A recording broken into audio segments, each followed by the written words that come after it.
আজ জানাবো যে চারটি কারণে এই মৌসুমে আইপিএলে এবার কলকাতা নাইট রাইডার্স জঘন্য পারফরমেন্স করেছে। তবে এবার আইপিএল 2024-এর টুর্নামেন্ট থেকে বিদায় নিয়েছে কলকাতা নাইট রাইডার্স। ইতিপূর্বে Chennai Super Kings, Rajasthan Royals এবং সানরাইজার্স হায়দ্রাবাদ আনুষ্ঠানিকভাবে এই টুর্নামেন্টকে গুড বাই জানিয়েছেন। তবে এবার চতুর্থ দল হিসাবে সেই তালিকায় নাম লিখালো কেকেআর ব্রিগেড। তবে কী কারণে এই মৌসুমে মুখ থুবড়ে পড়ল গতবারের চ্যাম্পিয়নরা, এর পিছনে রয়েছে চারটি গুরুত্বপূর্ণ কারণ। চলুন জেনে নিন সেই চারটি কারণ। যেমন নাম্বার 1, নিয়মিত ম্যাচ ভেস্তে গিয়েছে বৃষ্টির কারণে কলকাতার।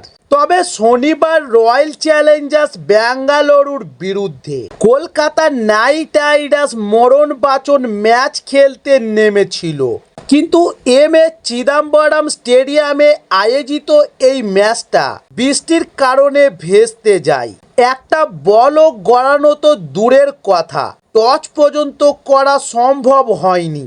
সেই কারণেই দুটো দলকে 1 পয়েন্ট করে দেওয়া হয়েছে। আর প্লে অফের লড়াইয়ে টিকে থাকতে হলে কলকাতাকে এই ম্যাচ থেকে অন্তত 2 পয়েন্ট সংগ্রহ করতেই হতো।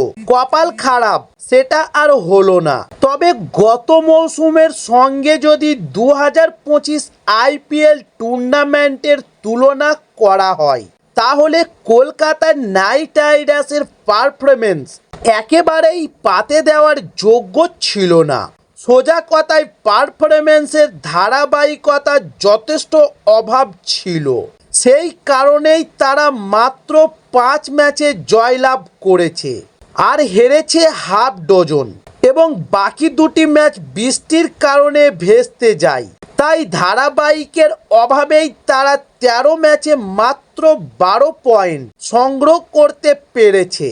আর বাকি একটা ম্যাচ জিতলেও প্লে অফে ওঠার কোনো সম্ভাবনা নেই।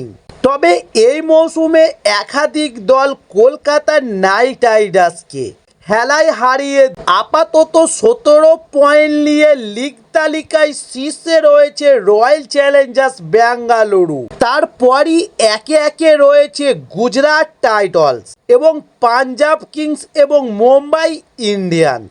তবে তিনটে দলই আপাতত 14 পয়েন্টের বেশি সংগ্রহ করে ফেলেছে।